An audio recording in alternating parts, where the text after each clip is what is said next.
C'est parti. Bonsoir tout le monde.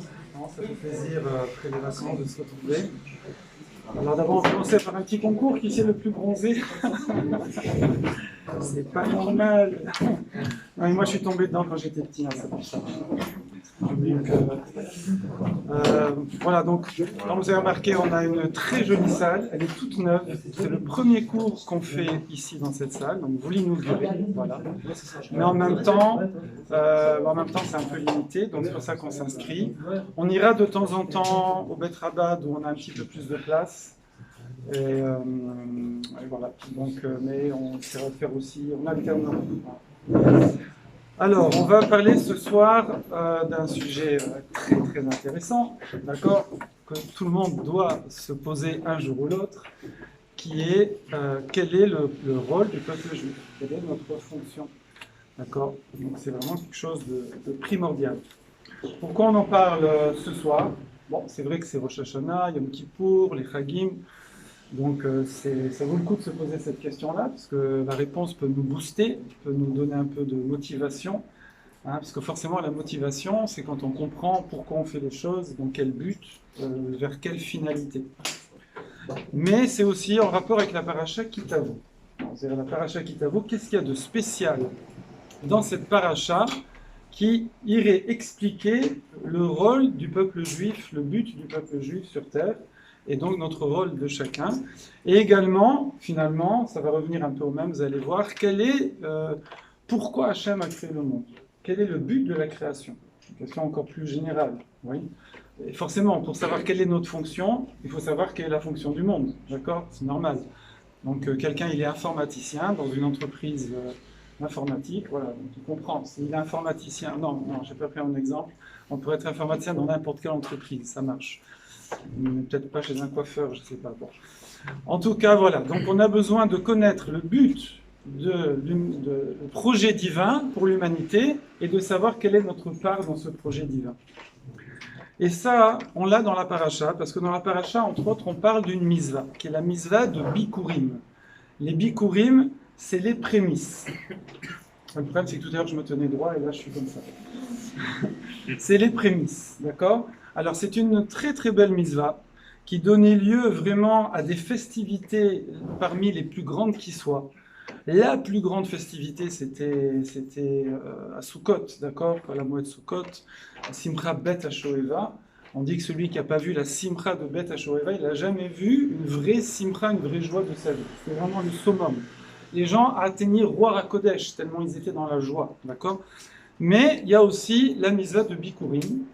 C'est une mitzvah dont le sens est très simple, c'est la reconnaissance, reconnaître que tout vient d'Hachem, que tout ce qu'on reçoit vient d'Hachem, et ça consistait simplement que les premiers fruits, les prémices en français, les premiers fruits, alors ce sont les 7 fruits d'Eretz Israël, vous savez, figues, raisins, olives, etc., dattes, et bien sur ces 7 espèces de fruits, eh bien chacun, bon à l'époque, évidemment, nous on est un petit peu parisiens comme ça, ou autres, on est des citadins, mais avant les gens vivaient essentiellement d'agriculture, et les gens étaient tous agriculteurs ou un peu éleveurs et très très peu artisans.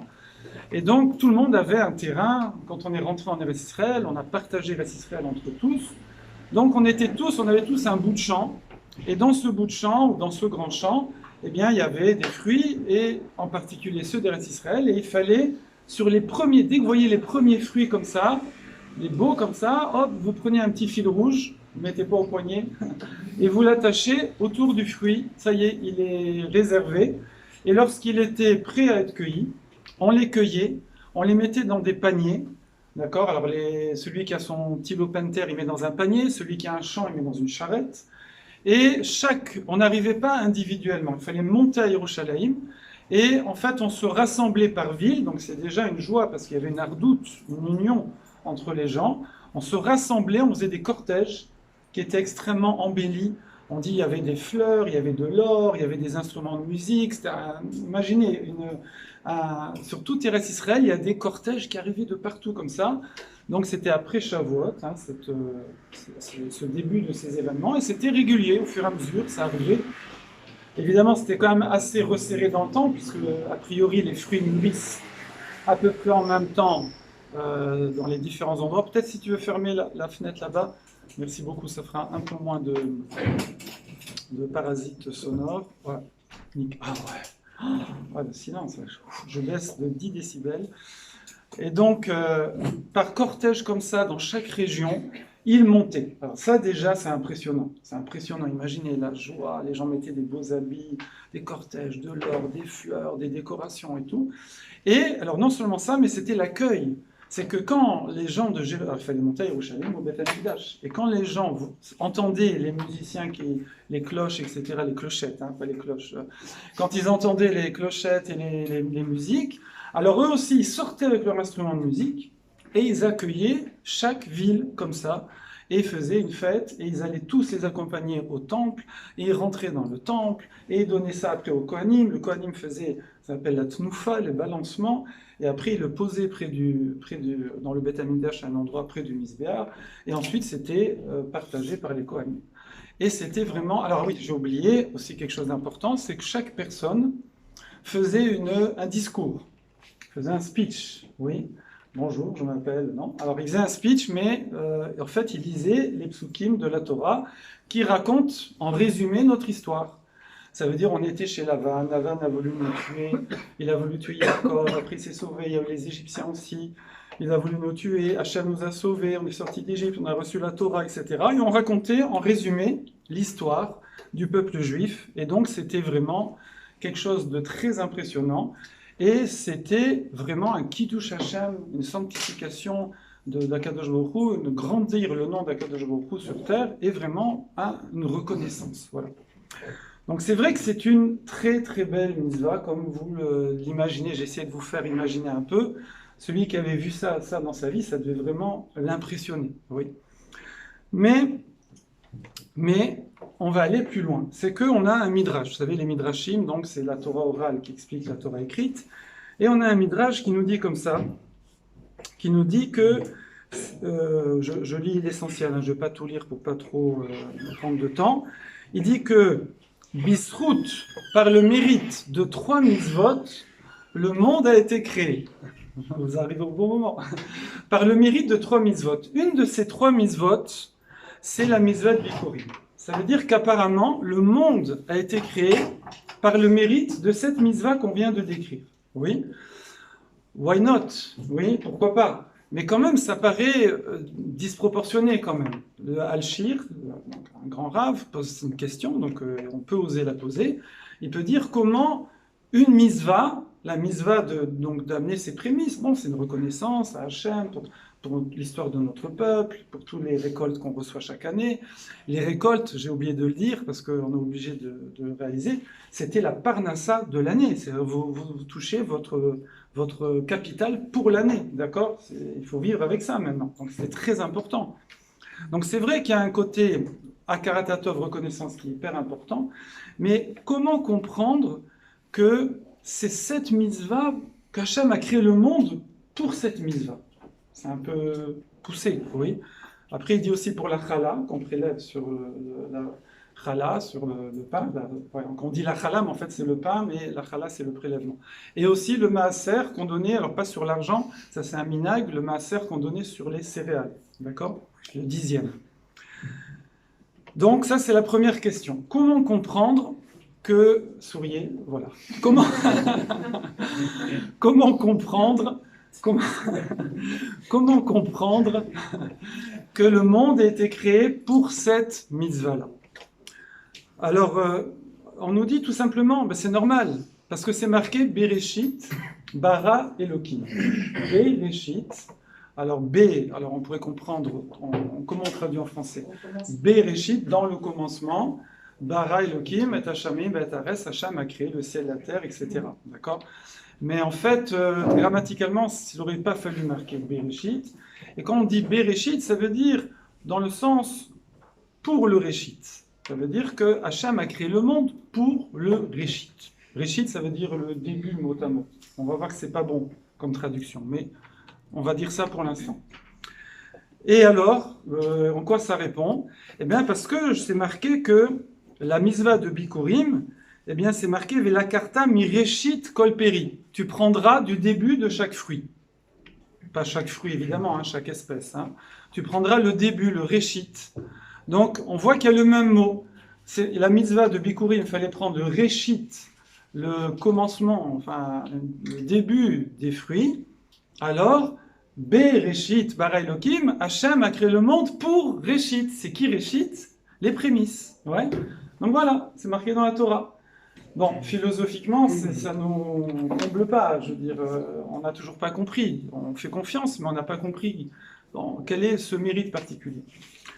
En vérité, Rashi, si vous regardez Rashi sur le Chumash là-bas, au début, sur Bereshit bara Elokim, Rashi il ramène un autre midrash qui est plus facile à comprendre.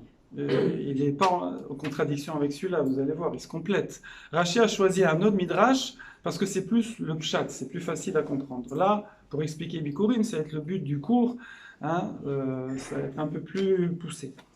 Et là-bas, Rashi ramène le midrash qui dit c'est qui Réchit? C'est qui Réchit? C'est le peuple juif, Israël, et c'est la Torah. D'accord? La Torah, elle s'appelle Réchit, elle était avant la création. Et le peuple d'Israël, il s'appelle Réchit, c'est un proverbe, c'est comment on dit, un pasouk, quoi? Un verset, merci. C'est un verset dans Yirmiya, dans Jérémie, qui dit Réchit Tvoata, qu'on est le prémisse, le début de la récolte. D'accord? Nous, le clan Israël, on est le prémisse, le début, enfin je sais pas. Je traduis mal pour l'instant exprès, hein. On traduit début, mais c'est pas début, vous avez compris. Alors là, on comprend mieux. On comprend mieux. Bon, ça fait un petit peu, quand même, ça fait un dire, bon, c'est un peu, on se la joue, quoi. Dire, Hachem a créé le monde pour la Torah. Bon, ça va, ça c'est normal, on comprend. Mais dire, il a créé la Torah pour le clan Israël, bon, on n'est pas tout seul sur Terre, quoi. Ça, faut comprendre ce que ça veut dire, ok? En tout cas, c'est ce que dit le Midrash. Mais disons, on peut comprendre un peu plus, parce que qui c'est qui va accomplir la Torah? C'est le peuple juif. Bon, après, tout celui qui veut, il peut rentrer dans le peuple juif.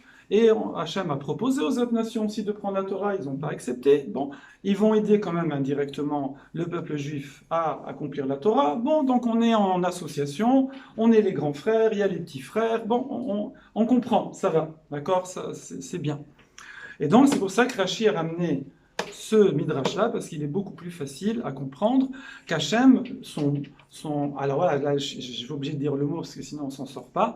Le but de la création, c'est l'accomplissement de la Torah, avec qui va le faire, qui va accepter finalement le peuple juif, et les nations vont aider directement ou indirectement, en étant gentils ou en étant méchants. Des fois, ils nous aident en étant méchants, mais ils nous aident quand même. Voilà, donc ça on comprend. Mais on est quand même avec un problème, il y en a qui diraient un problème sémantique, n'est-ce pas? Un problème de vocabulaire. Moi, je ne parle pas comme ça, mais j'aime bien. Alors, donc, on a un problème quand même de vocabulaire, c'est que le mot réchit, ça veut dire normalement commencement, d'accord? Ça veut dire, et le commencement, ben, c'est pas l'essentiel, d'accord? Ça commence comme ça, oui. Mais l'important, c'est quoi? C'est la fin. Oui, l'important, c'est le final, c'est le finish, c'est la finalité, c'est le but, d'accord? En hébreu, on dit le tachlit, oui?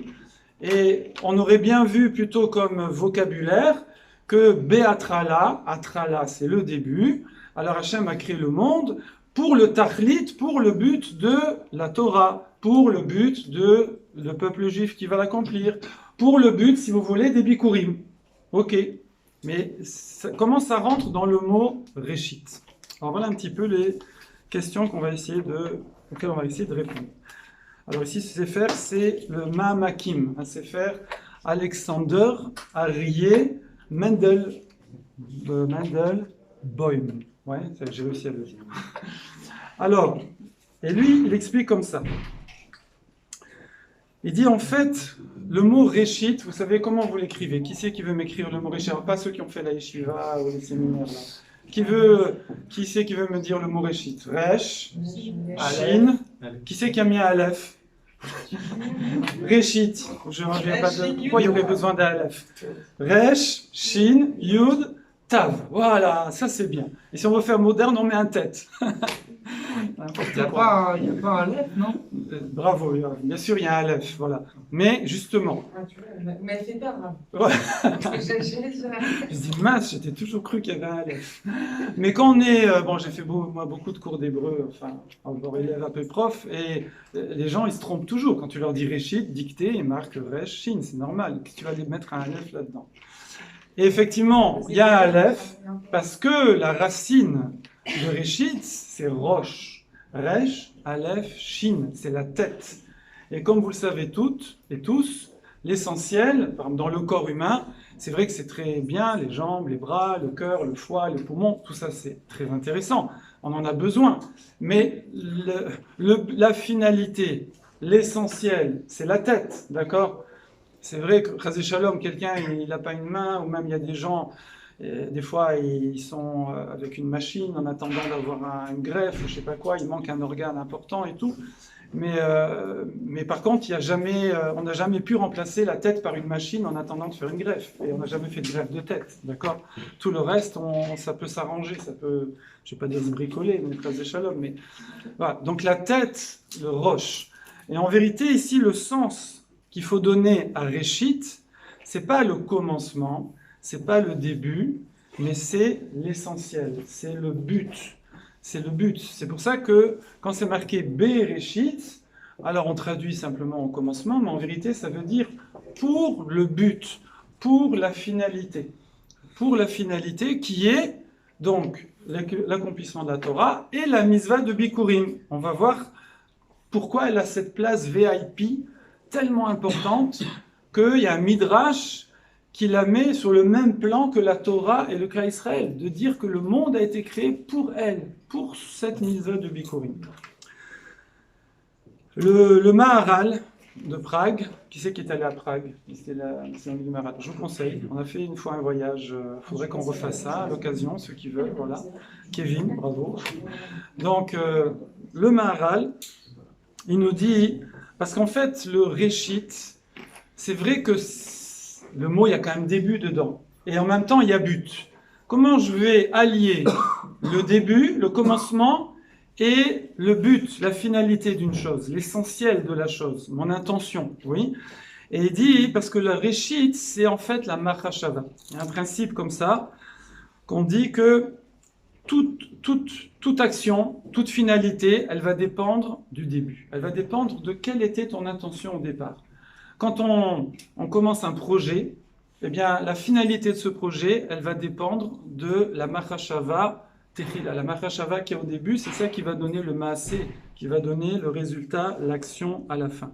Il dit, c'est pour ça que nous, on nous appelle, comme c'est marqué dans le prophète de Yirmiya, c'est marqué Kodesh Israël Hashem, Réchit Tvoata, que nous on est le Réchit de sa récolte, le Réchit des céréales. Pourquoi? On compare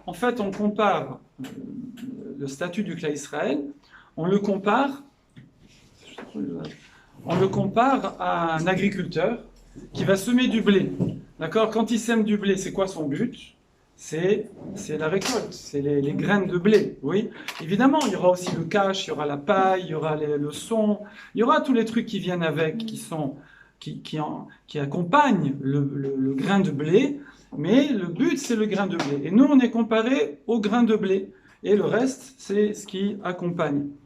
Donc c'est pour ça qu'on s'appelle Réchit, dans le sens, c'est l'objectif, c'est le but. Mais pourquoi alors ça s'appelle le début, puisque c'est le but? C'est la fin. Alors pourquoi tu l'appelles début alors que c'est la fin? Parce que c'est à ça que je pense au début, quand je veux faire quelque chose. C'est ça mon but, mais je dois l'avoir depuis le début. C'est ça que ça s'appelle Réchit. Par rapport à l'action qu'on a accomplie, quoi. L'action, elle va dépendre de la source, de la pensée qu'on a au départ.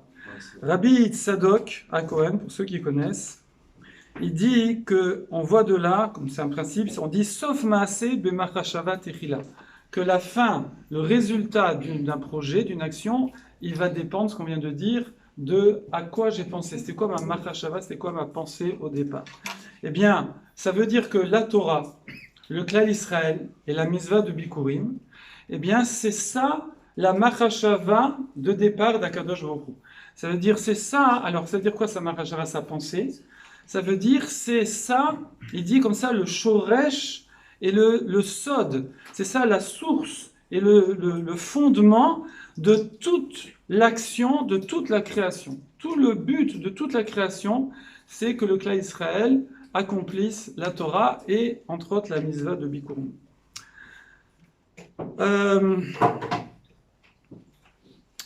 Vous allez me dire, mais et ça sert à quoi? Ça sert à quoi? Ça sert à quoi de faire ça? Ça sert à quoi d'accomplir la Torah? Et pourquoi Hachem a créé le monde pour accomplir la Torah? Alors, il y a un but suprême, un but au-delà de ça. C'est que le but de la Torah, c'est de dévoiler Malchut Shamayim, de dévoiler la royauté divine. Ouais, ok. Alors là-dessus, c'est pas moi, hein, on n'oserait pas. Mais quelqu'un pourrait dire, mais pourquoi dévoiler la royauté divine? Pourquoi nous, on doit faire ça? Hachem, si on peut dire, il est assez grand pour dévoiler sa royauté. Si Hachem, il veut, vous savez, quand il commence à avoir des tsunamis, des trucs, ou des coronavirus, des machins, l'humanité tremble. Je veux dire, tout le monde est par terre, d'accord? Je ne vais pas dire à genoux, parce que ça fait un peu... Mais tout le monde, on voit qu'on n'est rien du tout. Donc, à Kadosh Baruch Hu, non, on connaît les makotes, les 10 plaies, mais même dans des choses récentes, il y a eu des périodes, des grandes pestes, des grandes catastrophes dans le monde. Au Moyen-Âge, j'en ai eu beaucoup, où il y a eu des fois la moitié de la population d'Europe qui est partie, je veux dire, comme ça, en très peu de temps. Donc, je veux dire, Hachem, s'il veut, il peut faire en mondiovision des choses dans le ciel, marquées en gros Hachem Elokeinu, Shema Israël, ce que vous voulez. Je veux dire, les caméras, il y aurait tout, surtout maintenant, hein, sur les 400 chaînes de télévision et en replay sur Internet, etc. Hachem pourrait dévoiler ça tout seul. Je veux dire, c'est quoi le projet divin? Et ça, c'est ça qui est extraordinaire. C'est qu'Akadosh Baruch Hu, lui, il est, on appelle le Mekor Atov. Il est la source de toute bonté, de tout bien. Et donc Hachem aurait pu dévoiler lui-même sa malroute. D'ailleurs, avant, elle était plus dévoilée que maintenant. On est dans une période qui s'appelle Esther Panim. Akadosh Baruch Hu, de plus en plus, se cache dans la nature et les gens sont de plus en plus laïcs, si on peut dire. Voilà. Et avant, il y avait beaucoup plus de manifestations, on va dire, incontestables de la divinité. On voit même, je veux dire, des grands Réchaïm, Nebuchadnezzar qui a fait détruire le premier temple, on voit comme ça Belchassar, on voit Rachvérosh, et on voit, donc on étudie les Gemarot, et on étudie la Megillah, on voit comment ils reconnaissent Akadosh Baruch Hu. Je veux dire, c'est... Mais de nos jours, c'est plus le cas. Les gens, Hachem s'est caché davantage et les gens peuvent être complètement athées, comme ils disent, même si en général ils ne le sont pas vraiment, mais bon, il faut pas, dès que c'est que ça panique, quand même ils se raccrochent. En tout cas, pourquoi Akadosh Baruch Hu n'a pas lui-même dévoilé sa Malchut Shamaim? C'est pour nous donner le mérite. C'est par bonté. Par bonté, et Hachem a, si on peut dire, c'est une image que donnent les Chachamim, comme s'il avait éteint la lumière pour qu'on voit davantage la lumière de la petite bougie. D'accord? La petite bougie, c'est nous, c'est préparation à Hanouka déjà. La petite bougie, c'est nous, et donc pour nous laisser le mérite d'éclairer, alors il s'est obscurci, il s'est caché. D'accord? Et donc c'est ça le sens de toute la création. Quand Akadosh Baruch Hu, il a dit, voilà, Bereshit bara Elokim, c'est que Hachem, il sait comme ça, il a créé le monde. En vérité, la finalité, c'est pour nous donner du mérite. Tout ce qu'a fait Hachem, c'est pour nous, d'accord, pour ses créatures. Mais pour donner du mérite, eh bien, il s'est retenu de dévoiler sa grandeur, sa malroute, sa royauté, en se cachant comme ça de plus en plus dans la nature, pour nous laisser, nous, par notre émouna, à faire cet effort-là de dévoiler Malchut Shamayim. Et nous, c'est ce qu'on fait. C'est ça notre travail, à nous, le peuple juif, qu'on fait à travers les millénaires, à travers toutes les civilisations et tous les exils, et que chacun d'entre nous, on fait. Vous savez, quand on sort dans la rue, une fois, ma femme, elle est allée chez une podologue, oui, c'est ça, qui habite au bout de la rue. Et j'habite tout près de l'école des filles de rue Pavé, d'accord, rue Saint-Maur, pour ceux qui connaissent. Et donc, ma femme, c'est la première fois qu'elle est là-bas. Bon, elle est arrivée, cheveux couverts, jupe, tout ça. Donc, bon, elle a compris. De toute façon, elle a dit, de toute façon, je vous connais, vous habitez à tel endroit, vous avez 8 filles. Ouais, j'ai 8 filles. Vous avez 8 filles, elles sont tatata. Et elle a, pendant, ça durait longtemps, le soin, là, le machin. Elle leur a décrit tout ce qui se passe avec l'école juive, avec comment on amène les enfants, comment ils sont habillés, comment les cartables, comment les parents trucs, comment ils parlent à leurs parents, comment ils parlent aux enfants, comment les filles elles marchent, bon, c'est tout des filles, hein, école de filles, voilà. Mais elle a décrit, ça veut dire tout est observé. On est observé. Vous sortez dans la rue, là, près du lac Saint-Mandé, les gens regardent et ils savent. Ils savent. Vous savez, qui c'est qui a dit le peuple juif est la conscience de l'humanité? Qui a dit ça? Voltaire. Voltaire, bravo. Ouais, il y a R dedans, mais c'est pas Voltaire. C'est Hitler, d'accord? Ça veut dire, encore une fois, ça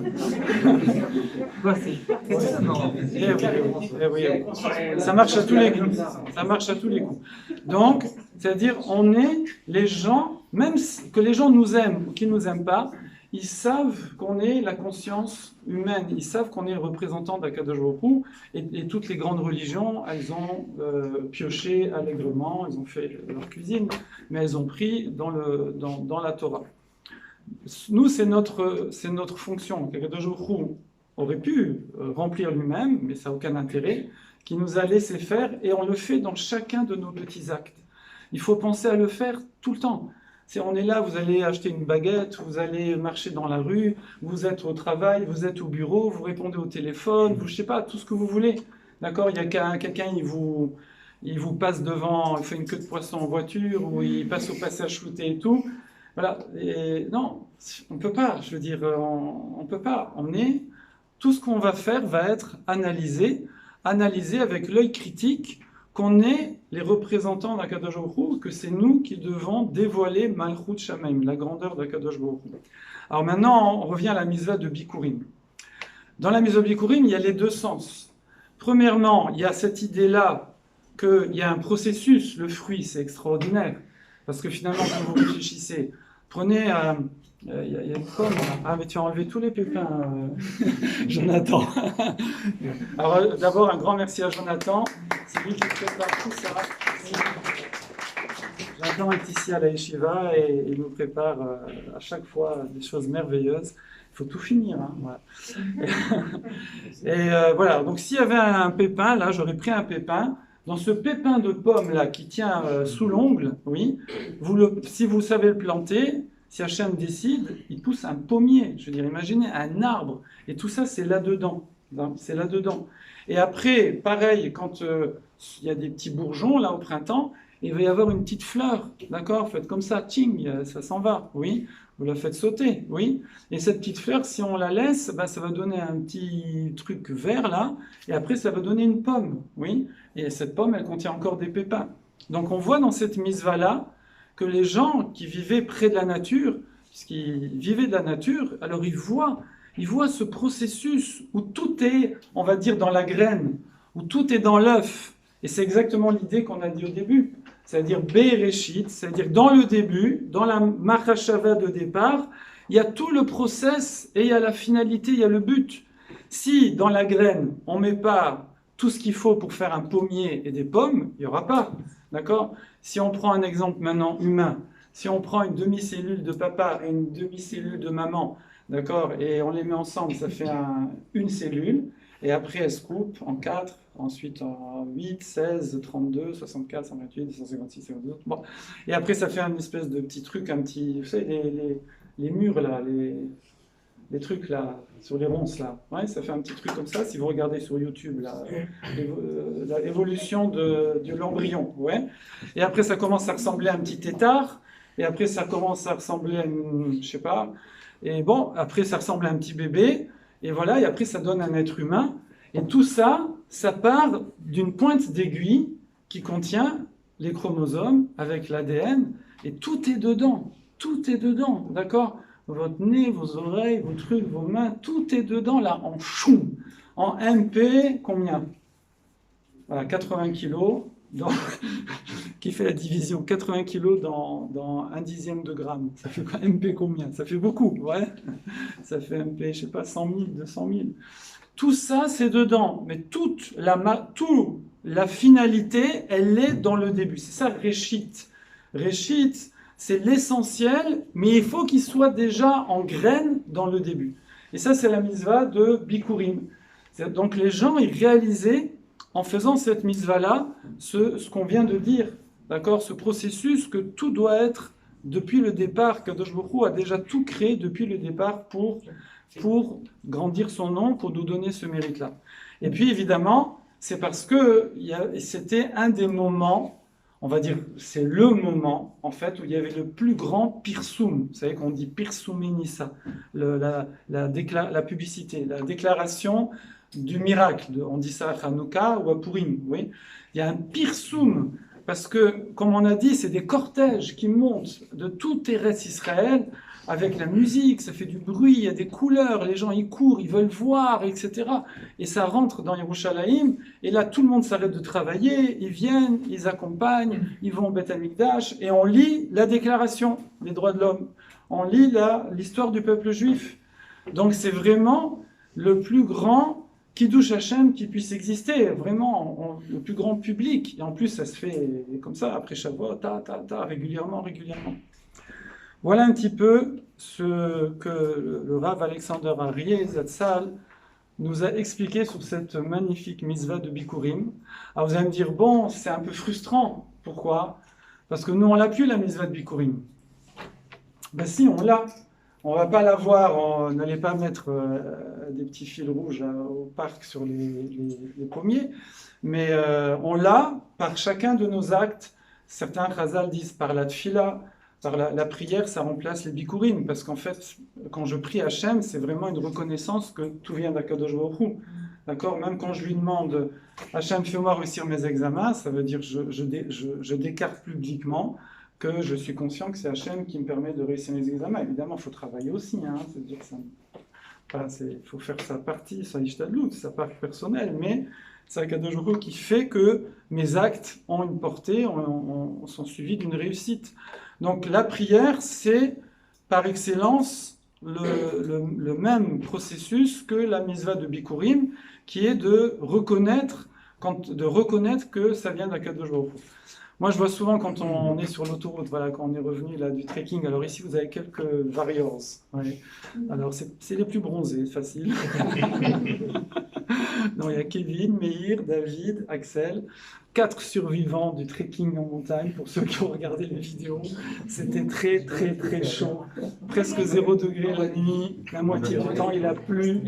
Donc, il fallait monter des tentes avec sac de couchage tout trempé sous la pluie, là, comme ça, gelé, etc. C'était un vrai Koh Lanta, grâce à Kevin qui avait annoncé que ce sera Koh Lanta.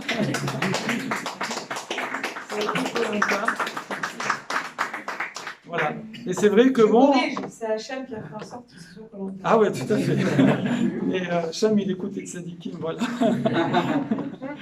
Mais voilà, mais c'était magnifique parce que on a grandi Malchut Shemaim, parce qu'on était là, on était dans un camping où il y avait un endroit qui s'appelle le plateau, donc on surplombait, merci. On surplombait le camping et on faisait, alors des fois on faisait la tfila, il y avait un hôtel cachère à côté, mais des fois on faisait la tfila là.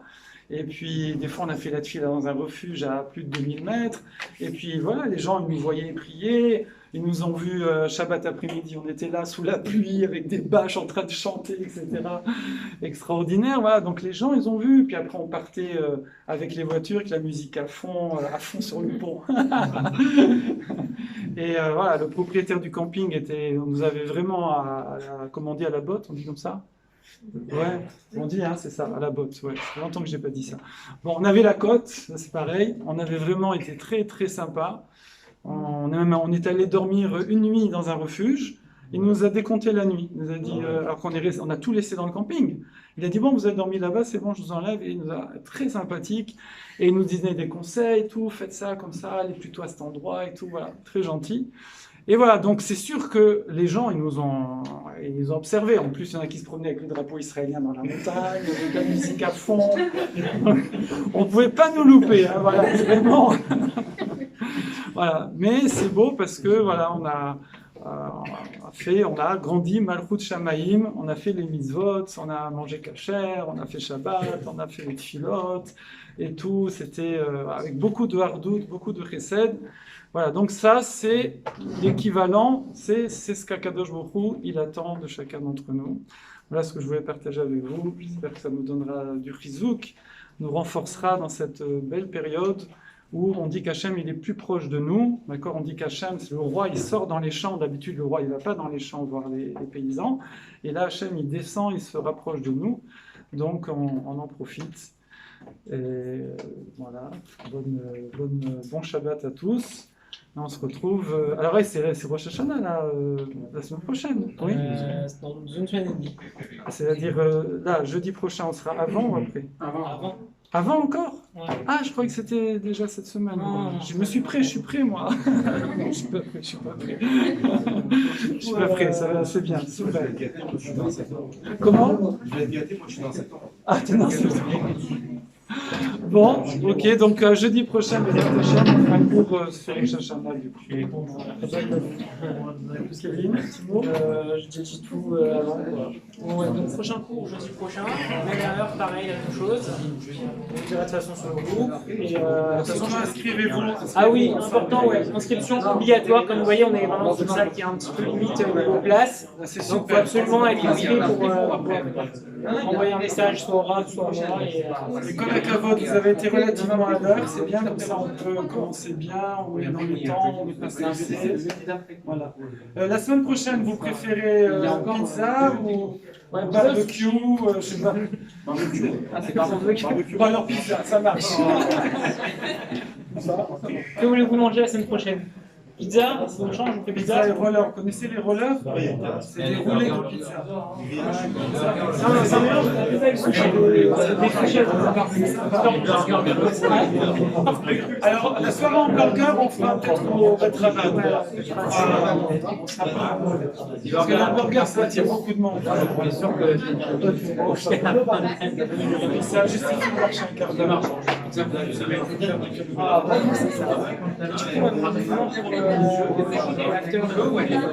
Alors, ceux qui veulent aller prendre un verre ensemble, qui c'est qui connaît bien? Ah oui, alors dimanche, il y a la rando, départ à 13h, ici, au lac de Saint-Mandé. Quand vous rentrez là, après la station Vélib, il y a 2 manèges. Il y a 2 manèges, et il y a ce qui s'appelle, vous tapez dans Google, nouveau chalet du lac. Nouveau chalet du lac. À 13h, rendez-vous, on attend 10 minutes, un quart d'heure, et on part faire une rando très dépaysante vers la Marne. 4 km aller, 4 km retour. Il y a une option qu'après 4 km, vous pouvez prendre un métro là-bas. Il y a un métro à côté. Ceux qui veulent, à 500 mètres. Voilà. Donc ceux qui veulent faire que l'aller, font que l'aller. Ceux qui veulent faire l'aller-retour, ils font l'aller-retour. Prévoyez un petit goûter, une bouteille d'eau, crème solaire, pastel, canne à pêche. Donc, ce dimanche, 13h. Inscrivez-vous. S'il y a déjà une dizaine qui sont inscrits, inscrivez-vous. Pour tous les éléments, il faut s'inscrire. Une question? Oui? Vous m'envoyez un petit WhatsApp. C'est pas, vous n'êtes pas inscrit encore. Alors, vous m'envoyez un WhatsApp. Ok.